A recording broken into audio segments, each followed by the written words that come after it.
my water just broke. I felt like things really intensified. She was right there and she was coming. It was an amazing feeling. I'm gonna cry just thinking about it. I could feel her head. We heard her cry. We were squeezing hands and she was screaming. I'm Bryn Hunt Palmer, and you're listening to The Birth Hour. This podcast is designed as a safe place to come together and share childbirth stories. Stick around and join us to hear informative and empowering birth journeys from all over the world.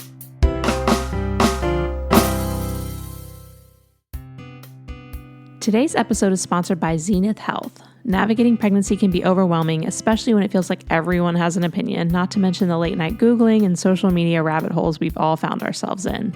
Zenith Health helps you navigate pregnancy with access to real evidence, bringing you peace of mind through data. Imagine if your Google searches only returned answers based on real evidence from research studies, clinical guidelines, and physician-authored content. Instead of giving you more opinions, Zenith's Pregnancy Evidence Navigator, or Penny tool, provides exactly that, and it's completely free to use. Next time you have a burning question like a new symptom, a supplement you're unsure about, or a question as you're planning for birth, spare yourself the panic Google and ask Penny your question for a real-time, unbiased review of the evidence at www.zenithhealth.io. At the same time, what really excites me about Zenith is that they've also started the Pregnancy Evidence Project, which is the first large-scale research project wholly focused on learning from the millions of pregnancy and postpartum experiences already happening in the real world. If you choose to opt into this, your pregnancy journey becomes part of the evidence that helps future moms make informed decisions and drives research forward. I'll be discussing both Penny and the Pregnancy Evidence Project in depth with the founder of Zenith, Abigail, at the end of this episode, so stay tuned for that conversation. We would also love to welcome you into our listener supporter group via Patreon. That's at patreon.com/birthhour. And by becoming a Patreon supporter, you get access to all of our archived episodes. This podcast launched in 2015, so we have over 800 episodes in the archives that are not in the main podcast feed. So you can get your fill of birth stories.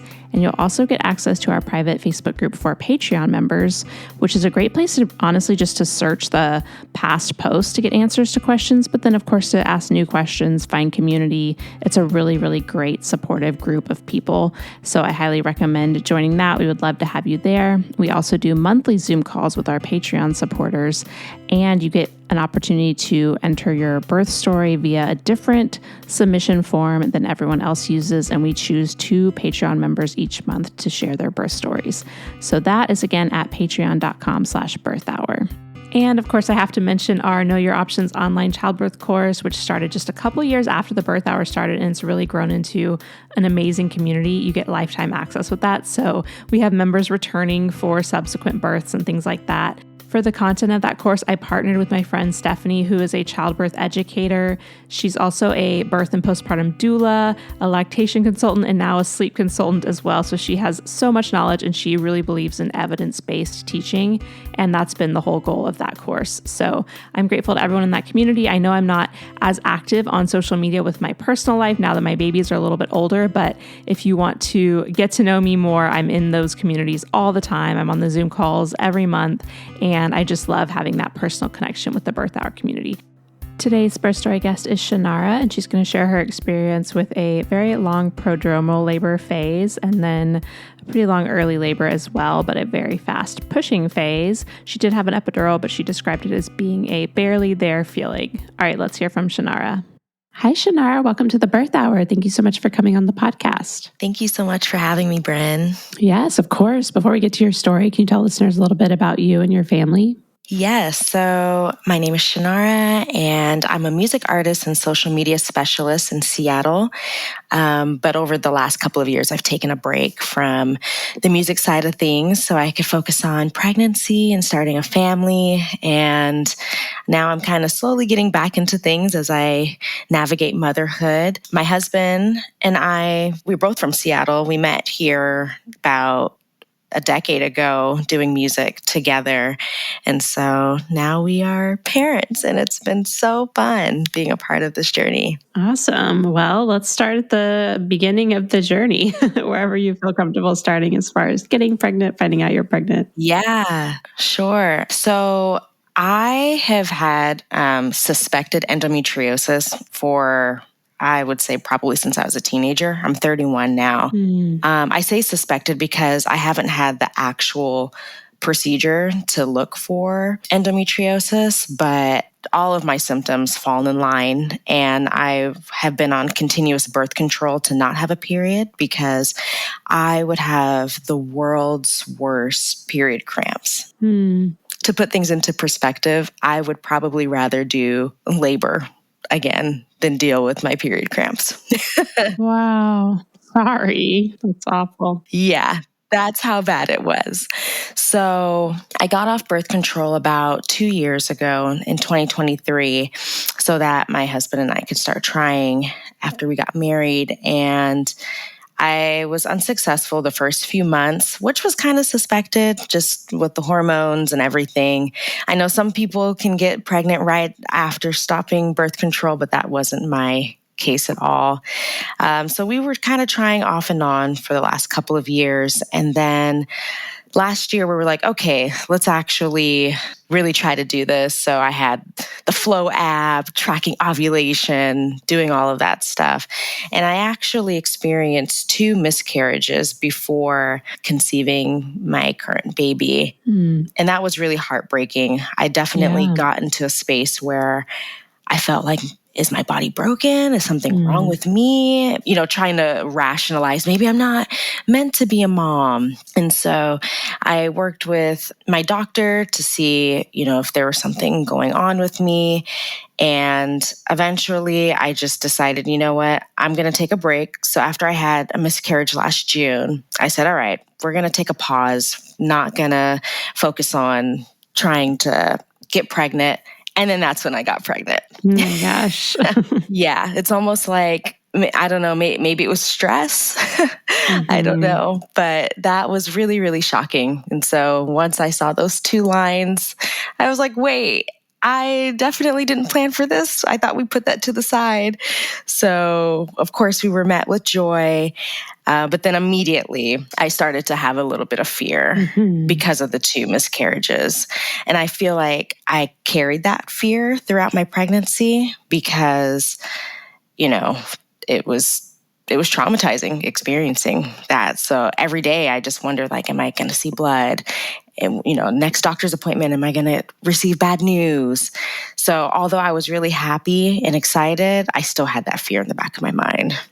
Yeah, I think that's very common after loss. Pregnancy is very different. So did you find anything that was helpful for you through that, or how did your pregnancy go? Yeah, so I spent a lot of time doom scrolling on social media and on TikTok.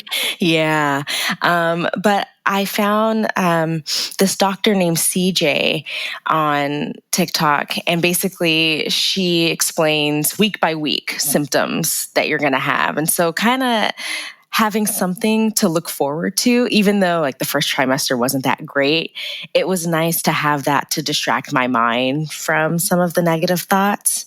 First trimester, when I put things into perspective, probably went as well as it could be. Luckily, I never vomited, but I did have really bad nausea and fatigue. So that was a bit of a struggle, but I was able to pick myself back up second trimester. Second trimester was great. Had lots of energy, definitely used that time to get things done, start planning baby shower and registry and all of that. And then third trimester came literally like right on the dot. I started having, I would say, some physical complications. But luckily, I was able to see a physical therapist, or pelvic floor therapist to be exact, to help me with some of my pain throughout the rest of the pregnancy. That's good that you were able to find some things that helped. Did you find that it got worse in the third trimester, or? Yeah, I would say definitely got worse. I am about 5'1", so I'm very petite. Yeah. And I think pregnancy took a toll on my body, just so much strain everywhere, my pelvic bones especially, and my back. I used to also be an athlete too, so I feel like a lot of unresolved injuries kind of came to the surface as well. I remember around 28 weeks pregnant, I was having really, really bad back spasms on my right side. The physical therapist called it my QL. And I had the worst pain, probably for almost 2 weeks. I could not eat. The pain was so bad. And I actually ended up losing weight. And the doctors were like, hey, you got to get some more calories in. So I went to the doctor to get checked to see if something's going on. Do I need to get on some kind of medication because Tylenol wasn't working? I tried everything, all the natural stuff, and nothing was working. And they hooked me up to the monitors, and they noticed I was having contractions. And so they sent me to labor and delivery immediately. And so, of course, I started to panic. Some of those negative thoughts resurfaced. I'm like, oh my gosh, am I getting ready to have a baby at 28 weeks?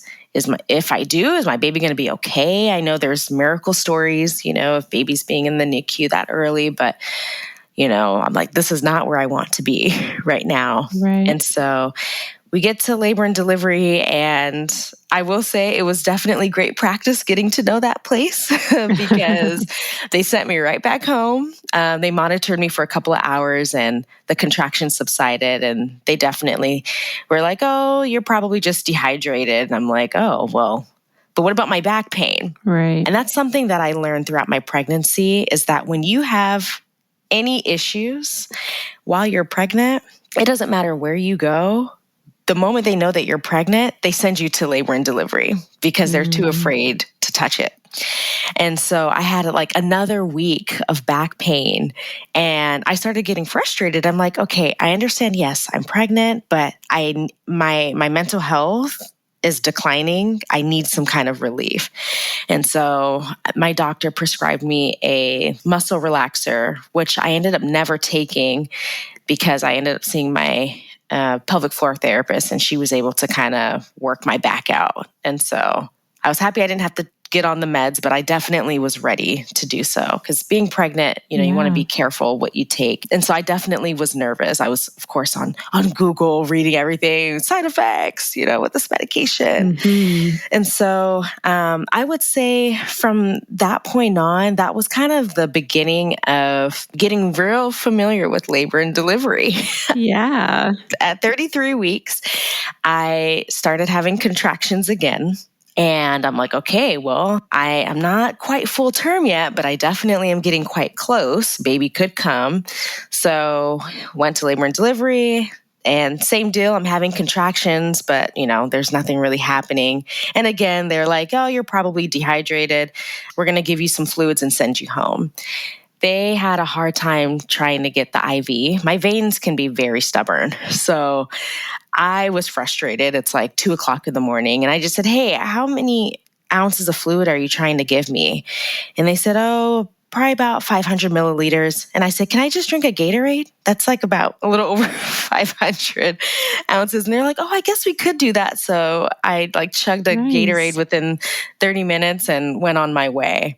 And so that was a joke for a long time. Oh, I went to the hospital to drink a Gatorade. And so that is something that I learned.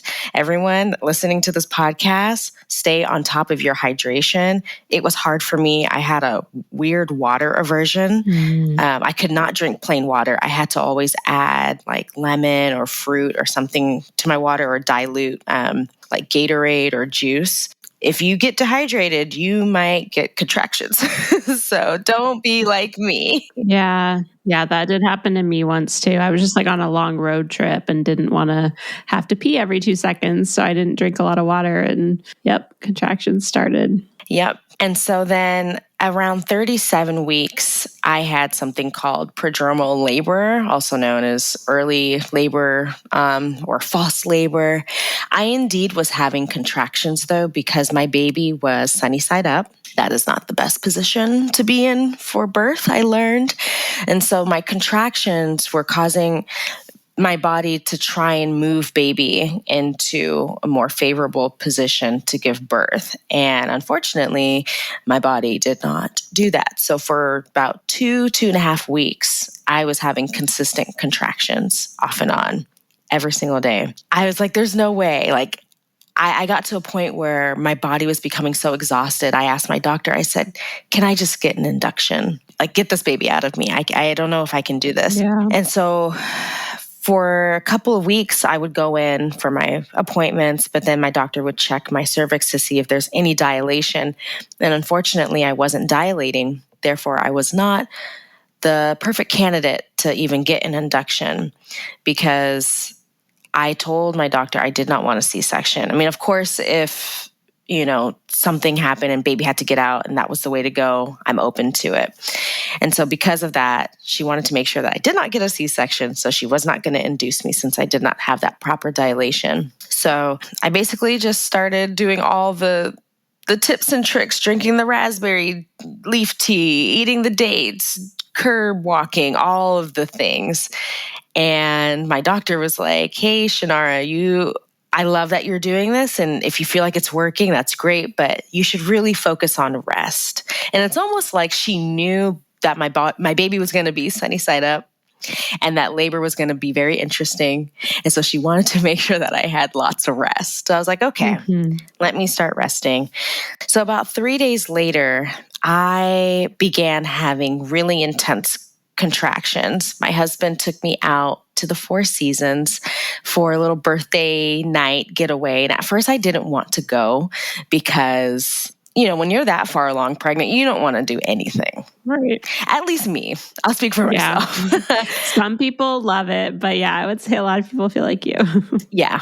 I was so wiped out. I was over it. And my husband's like, I really want to take you out. I was just like, no, I just want to be in my bed. But then I thought to myself, this might be the last time we get to do something with the two of us before we become three. Let me take this opportunity. And so we had our hospital bags packed. The hospital is actually just right up the road from the hotel. So I'm like, okay, I guess if I go into labor, I'll labor in luxury. And so we got to the hotel. I ate lots of food. We had so much room service. And then later that night, like I mentioned, for 2 weeks, I was having contractions, but this particular time, it felt very different. And I said, okay, this might actually be it. I had that feeling off and on for maybe 30 minutes, and then it subsided. So I was like, okay. So I got in the bathtub. I was like, oh, I know, like you can labor in the bath. So I got in the big bath, and it was so nice. It definitely helped with the pain. And then there was nothing else after that. So I was like, okay, well, maybe not tonight. My due date was April 24th or 25th, actually. So I'm like, all right, I'm still a few days out. The next day was my birthday, the 19th. Didn't really have anything other than the regular contractions that I was feeling off and on for the past couple of weeks. And then the next night, Sunday night, is when it started going downhill. I could not eat dinner. My husband had to feed me. I was in so much pain. And I said, I think we need to go to the hospital. But at this point, I'm like, I'm over it. I don't want to go to labor and delivery anymore. They're going to give me bad news. They're going to tell me you're not dilating, time to go back home, So at that point, I was like, I'm just going to grin and bear it. But he's like, no, we should probably go. So we go. And I'm like, I'm telling you, they're going to send me back home. And they sure did. I get there and they're like, yep, you're having consistent contractions, but you're only 1 centimeter dilated. I just about wanted to cry. I'm like, well, what am I feeling? Like, am I miscalculating these contractions? Like, am I even in labor? Like, what's going on? And they said, you're definitely there, but you're not progressing. So we're going to actually give you a morphine shot.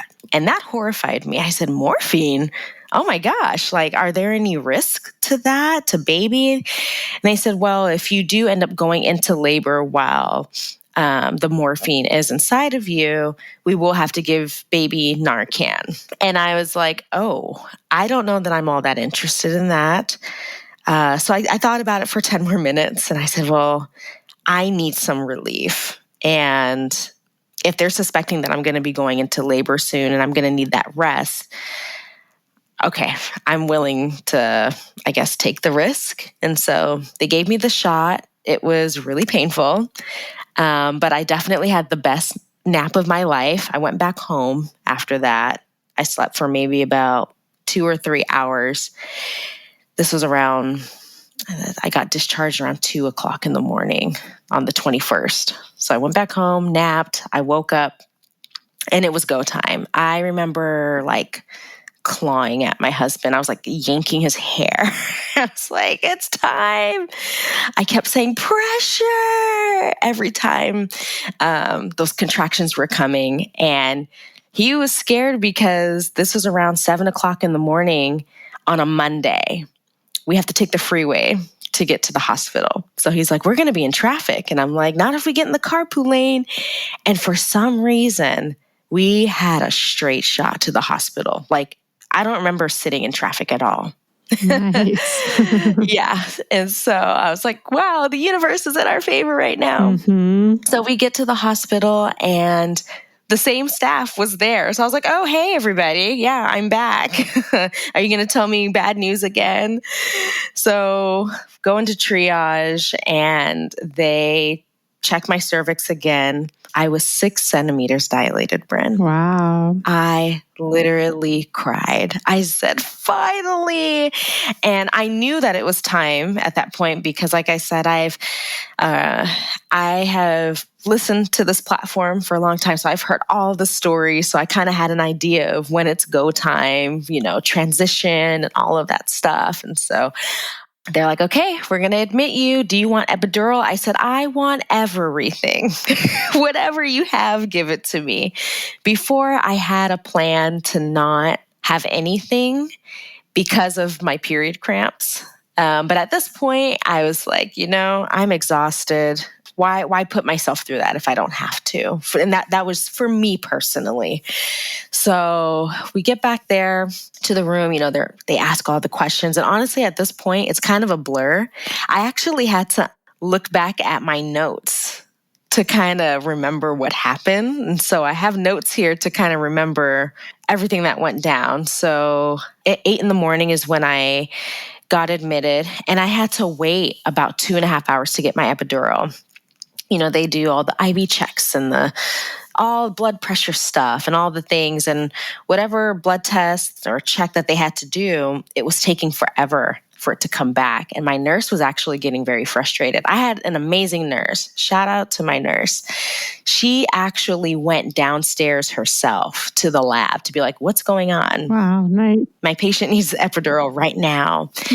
And so I got the epidural around 10:45. And honestly, I thought I was going to be afraid of the epidural. That was the least scariest part. I even got the epidural during a contraction. The worst part was trying to get the IV in my arm. Remember, I mentioned earlier that I have very stubborn veins. They had to get an ultrasound to locate a vein so that they could get the IV inside of me.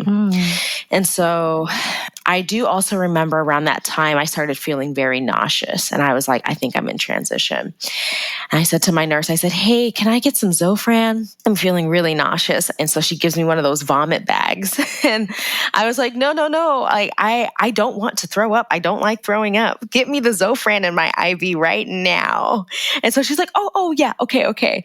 She's like, well, here's the bag just in case. And I never vomited, thank goodness. But as soon as she gave me the Zofran in my IV, I immediately felt better. So then the epidural kind of starts working. This is where it gets interesting.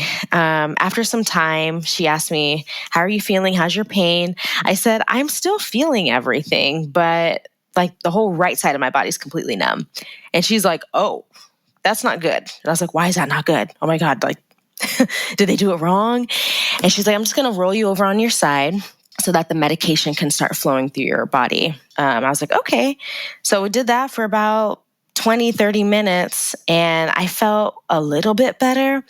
And I said, I'm still feeling pain. Like, I know I'm still going to be feeling the pressure of the contractions, but everything still feels pretty intense. And so she said, okay, we can have them come back up to maybe fix the placement. And I said, at this point, I think I can manage. Of course, the pain isn't that great, but I just want to get things going. I'm so tired and exhausted. I don't want to be poked around anymore. And so at that point, my water had not broken yet. And a resident came in to say, hey, we're going to have to break your water in about 45 minutes. And my nurse was like, actually, no, that is not true. You don't have to do that. And I was like, oh, wait, what? I don't know what's going on. At this point, I'm like, I'm just listening to everything. You guys tell me what to do. I've never done this before. But I was a little bit nervous. I'm like, okay, how are they going to break my water? Like, is that going to hurt? And then literally 10 minutes later, I felt a contraction coming on. My husband actually left to go get a coffee. I was like, yeah, go feed yourself. I don't even remember the last time he had eaten. So I was like, go take care of yourself. I'm good. I tried to take a nap. I feel a contraction coming on and it is so heavy. And I felt all this pressure and then this big pop and gush of like liquid came out. And I was like, I think my water just broke. And my nurse came over and was like, what? And she came over and looked and she goes, oh, yep, it definitely broke. But then she started looking concerned. And I'm like, is everything okay? Why are you looking like that? Like, did my baby come out? And she's like, nope, there's some, the fluids are a bit discolored. It's kind of yellow and green. And I'm like, what is that? And she says that might be some of the meconium. I think that's what they call it. That's like the baby's first poop. Yep. And so she was like, yeah, we're going to have to get things moving now. And the NICU is probably going to have to be on standby. And I was like, what do you mean? And she's like, baby can't be in there too long with that. And this could also be a sign of distress. Now to add, my blood pressure was also rising in a very concerning way. So that's why the NICU was on standby. And next thing I knew, everything just started happening so fast. It was time to start pushing. They're like, are you ready? And I'm like, yeah, I've been ready since 2 weeks ago. Let's get this thing going. So we tried different positions. They put me onto my side. And that seemed to be comfortable. I initially thought I wanted to squat. But I was like, no, I need to like be on my side. And yeah, it was go time. Like I mentioned, I felt everything that I don't know that I would say my epidural failed because I did end up tearing, but I didn't feel the tear, but maybe it was the adrenaline. I don't know. But I started pushing at 2:30 p.m. and baby came out at 3:15 p.m. And they were like, this was very fast. Yeah. I remember though, at some point, I started feeling really lightheaded. And the last thing I remember saying was, I don't know if I can do this anymore. And then next thing I knew, they were saying something about a heart rate dropping. They thought it was the baby's. They put a monitor on her head inside of me, and they saw everything was fine with her. It was my heart rate. I look over and I see all the nurses and doctors, they're all talking in code. And I'm like, something's not right. I see my husband, he looks scared. My mom, she was there and, she's comforting me, coaching me through. And I remember looking over to my right to the door and I saw the C-section team lining up, putting on their scrubs. And I was like, oh, this isn't going to be good. I got to push this baby out right now. I do not want a C-section. And so I just remember pushing with all my might, like 2 or 3 more pushes. And then she came right out. And I was so happy. Of course, they were all terrified. They were like, oh my God, like what just happened here? But she came out just fine. Beautiful baby girl, 6 pounds, 12 ounces. They got her all cleaned up. Everything was good to go. No distress, no meconium in her or anything like that. I got to do my golden hour. But then I remember seeing the doctor below me doing some stitches. And I was like, oh, what are you doing down there? And she goes, oh, you just had a bit of a tear, but we're getting you stitched up. And I was like, oh, I tore. And they're like, yeah, baby being sunny side up and the fast labor, not the best situation, but you're going to be fine. So I had a 3rd degree tear, almost 4. And that recovery was brutal, especially that night in postpartum. And ironically, that's when my epidural kicked in. So I was actually numb like overnight. I could not feel anything, but I had the best nurse. She took care of me, but because of my tear, it did make things a little bit more complicated for me. I had a hard time holding my baby, which was really hard for me. I don't feel like I had a hard time bonding with her, but I definitely had feelings of doubt as a mom already, just like, am I going to be able to care for her? I'm not able to hold her as much as my husband can hold her. Is she feeling that?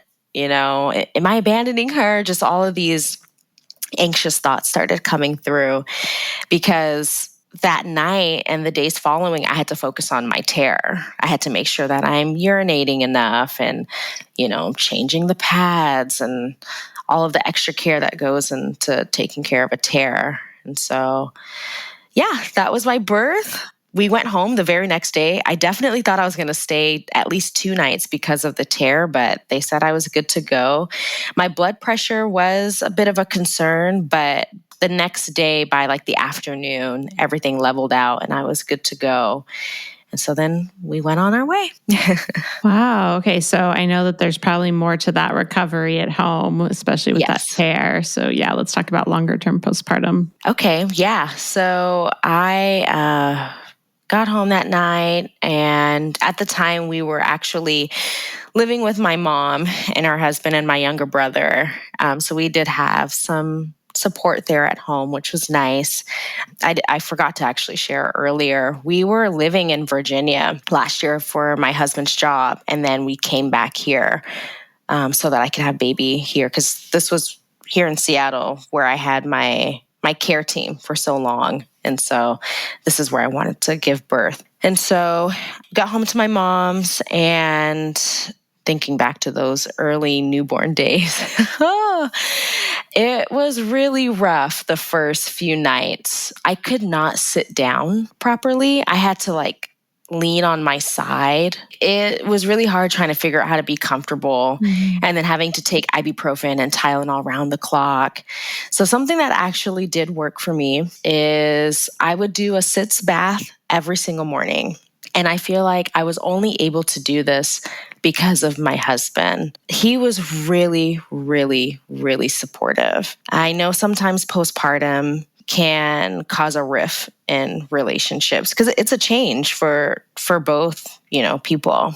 And he was so supportive. We basically had a system where once I would do baby's first feeding in the morning, I was nursing. So I would nurse her first thing in the morning, and then I knew that she would be good to go for at least 90-ish minutes, or so. So I would then use that time to go take a bath and take a shower and eat breakfast. And I did that every single day for at least the first month of my recovery. Good. Those baths were everything. And let me tell you something, folks. Take home that stuff they give you from the hospital. Even if you think you don't need it. Oh, I have some. Nope. Take it all.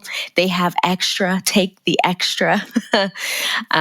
Those peri bottles came in handy. Yeah, I was able to really, really take care of myself. And I did have to go in at 2 weeks to get my tear checked up, and it was actually really good to go. My doctor says, you're actually healing a lot faster than we thought you would. You're on the right track. Whatever you're doing at home, keep doing it. So last summer, 2024, I went to herbalism school. It was an online course that I did. Actually, it was like spring and summer. It was pretty long. And so I was able to tap into my herbalism skills and use herbs for my healing as well.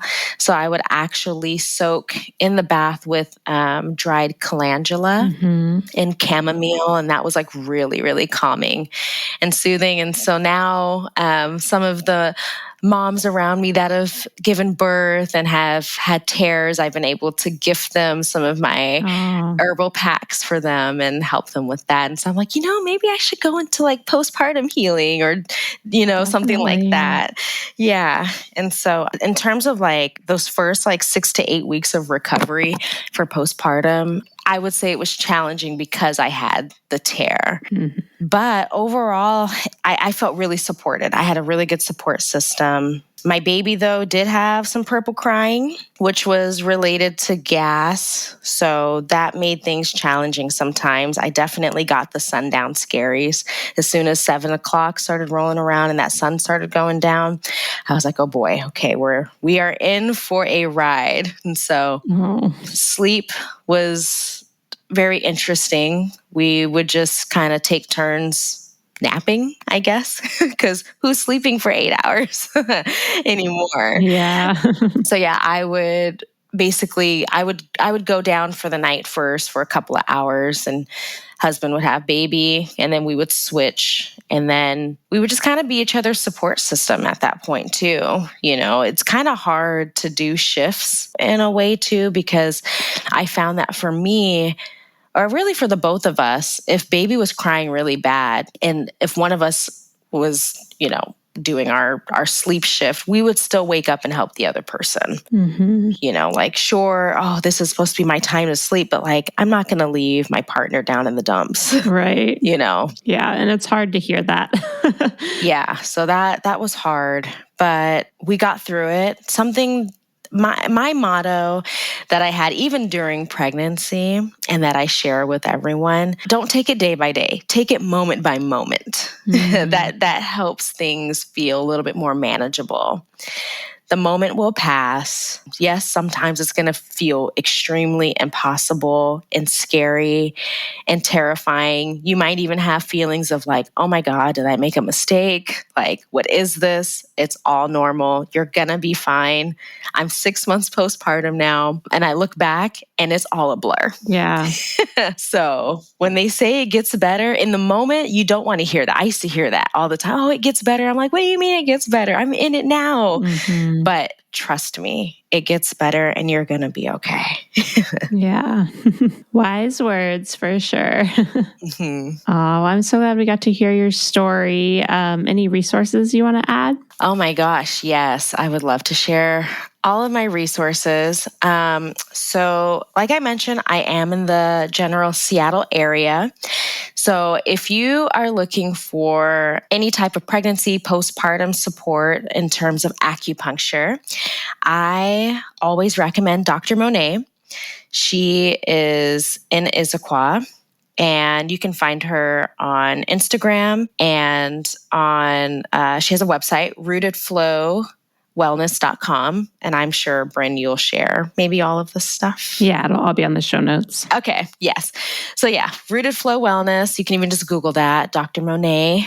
She has been amazing. And it's awesome because she has children of her own and has been pregnant and postpartum throughout my journey. And so it's been nice having an advocate and a bit of a buddy throughout this whole process too. And so having her have her real life experience as she's treating others that are also going through it makes it even more special. I also highly recommend everyone see a pelvic floor therapist. Even if you think you don't need it, no, everyone needs it.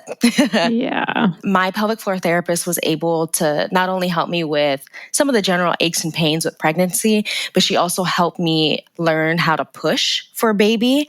I thought I knew what to do before, but then actually having that hands-on experience, I was like, oh, that's how you actually push. Her name is Tao Martinez. She works under Dr. Patrick Toy from PT Dynamics. They are also in Seattle. She is specifically in Des Moines, but he also has a list of doctors on his website. So you can go to ptdynamics.com and figure out who you want to see, and they'll help you get sorted in that way.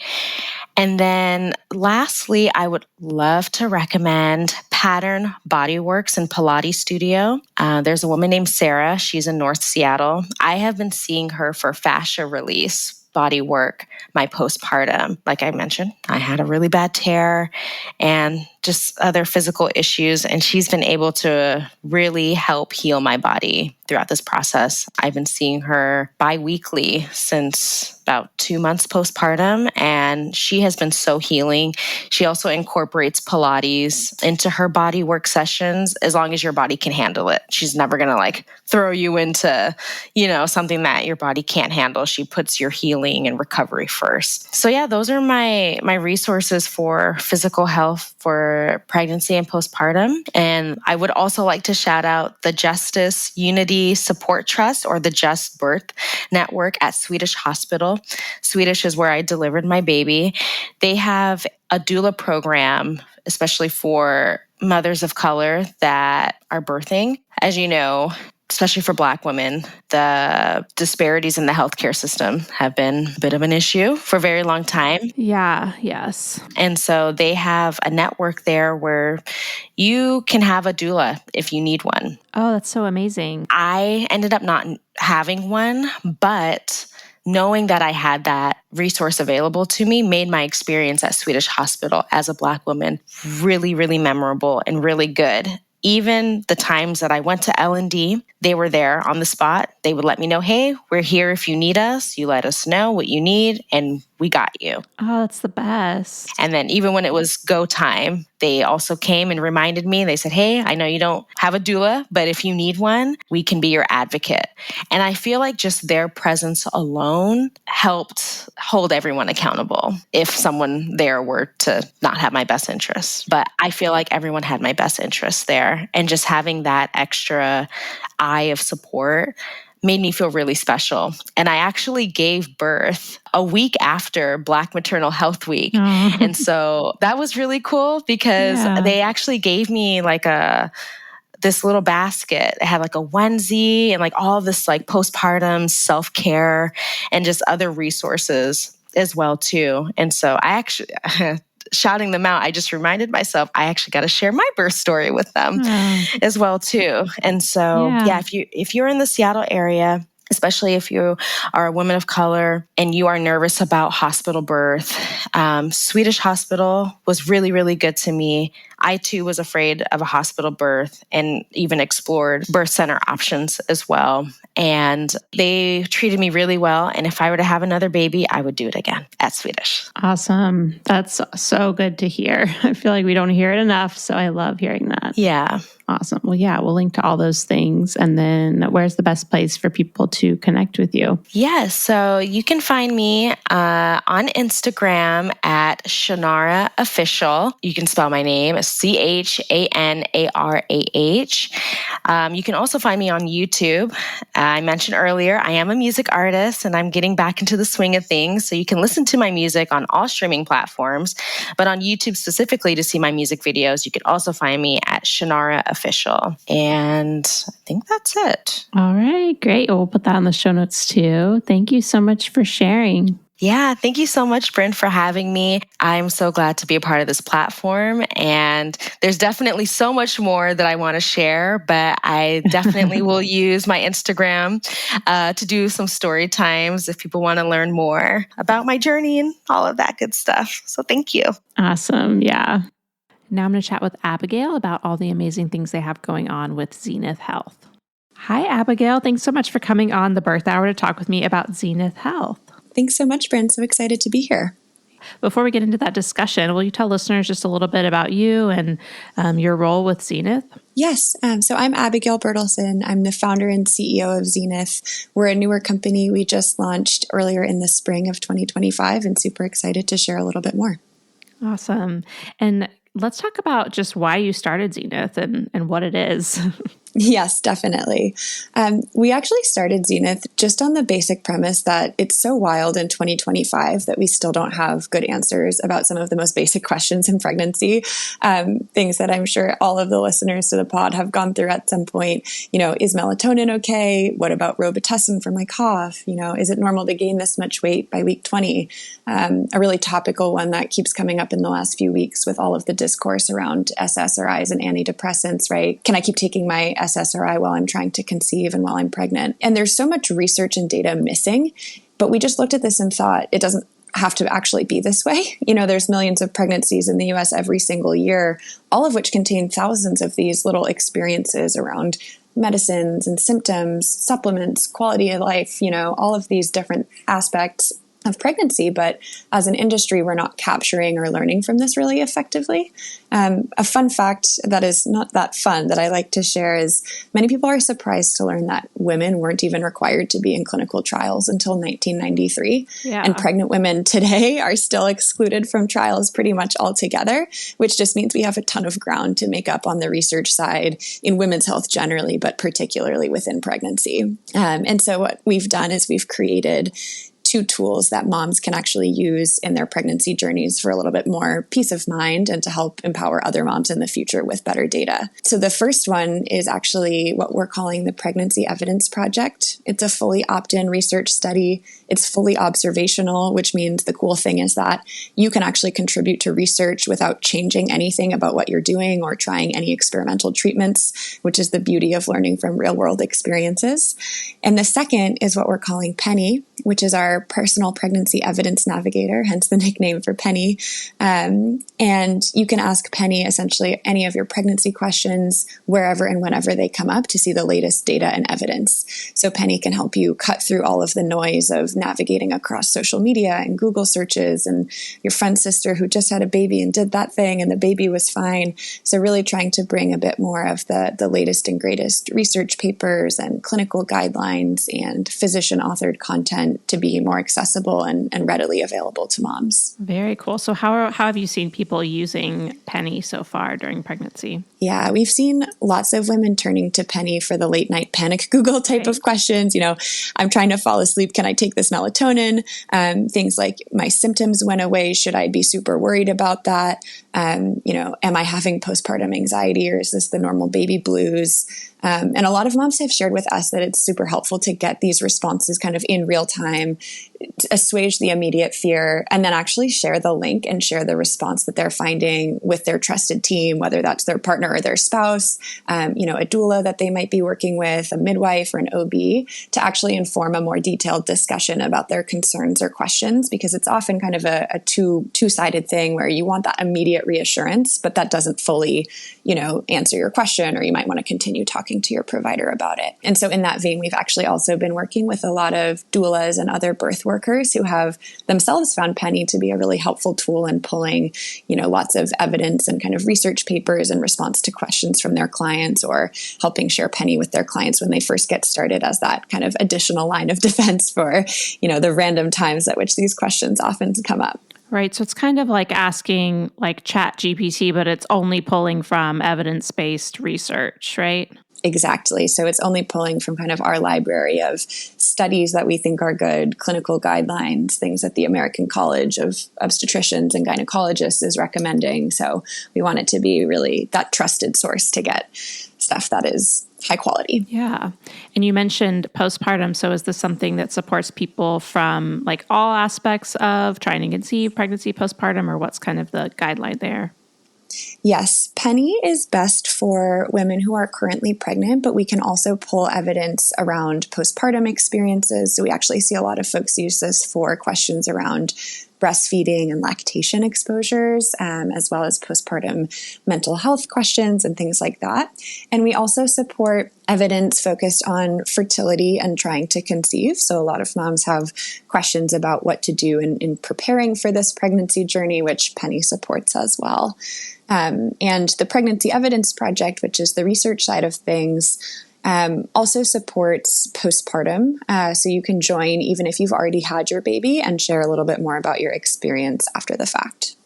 Very cool. So speaking of the Pregnancy Evidence Project, how does that work? Can you just share a little bit more about, some of the things you guys are trying to bridge as far as gaps in pregnancy research? Definitely. So as I mentioned a little bit earlier, we have a long way to go in women's health research and in pregnancy research. And a lot of this is because women have been excluded from clinical trials for so long, and particularly in pregnancy. And so our goal is really to learn from all of the things that are already happening today. We think it's this total misnomer that people say there's no data, we can't answer these questions, because we all probably know 10 moms who have made 10 different decisions on any given intervention or question, or had 10 versions of the same symptom. And so really how this project works is women can decide whether or not they want to opt in. It's fully optional. all of the data is completely private, firewalled, and segregated from the question asking side. So there's no, risk of your data being exposed to advertisers or used for marketing. It is purely governed by an institutional review board research project. And women can basically share brief surveys on a weekly and trimester level basis, just talking about their symptoms that week, their quality of life, any major exposures they had. So things like women with chronic conditions who might be continuing medications that they're using, acute issues or, illnesses that come up during pregnancy, asking women if they took, for example, Zofran for nausea or, Unisom or B6 or some of these really commonly used remedies. And women can also consent to share their medical record data so that ultimately we have this very robust data set that looks at experiences and health outcomes for mom and baby at birth so that we can all answer the question that's on everyone's mind, which is really, does doing X affect how baby is going to feel and how baby is growing and how mom is going to feel. And so we're really excited because we think that by taking this approach, we can get to much more scale than, any of the research projects that have really happened in pregnancy before, so that we can finally have high enough sample sizes to power really, really interesting analyses around how other moms are going through pregnancy and being able to share that information back with both moms, but also researchers and the teams that are trying to publish, hopefully, better research on this for the future. Yeah, this is so exciting. It feels very grassroots, and I love that anyone can get involved. And where can people go to do that? Yeah, definitely. People can check out our website at www.zenithhealth.io. That's a great landing page to check out either Penny if you have a question that you want to ask, or start getting involved with the Pregnancy Evidence Project. The Pregnancy Evidence Project does have a fairly lightweight, what's called informed consent process. So we want to make sure that as people are joining, they're fully aware of what they're signing up to, how their data is going to be used and protected, how it will be used kind of down the line. And once you do that, you can start submitting surveys and sharing your experience. Awesome. And with the Penny aspect, there's no cost involved with that, right? No cost. One of our core values of the company is that we really want to make all of this information more accessible and transparent to moms. It's really frustrating to see sometimes the cost associated with getting access to better knowledge and, finding a research paper, but it's behind a $75 paywall. So it's really important to us to democratize this access for folks who are looking for really good information. Yeah, that's amazing. Well, I'm so glad I got to hear more about this and share with my listeners, and I'm excited to see where everything goes with Penny and with the project. Awesome. Thank you so much, Bryn. Yeah, thank you. Thank you so much again to Chanarah for sharing her birth story with us, and to Zenith Health for sponsoring this episode. We will have links to everything in the podcast app where you're listening to this episode. And if you want more detailed information like resources and things from Chanarah, head over to thebirthhour.com and just search for her name in the search bar to find her show notes page. Thanks so much for listening. If you enjoyed today's show, head to thebirthhour.com and click Become a Member to pledge your support. And as a thank you, you'll get an invitation to join our private Facebook group and access to exclusive episodes. Your vote of confidence and support means the world to me.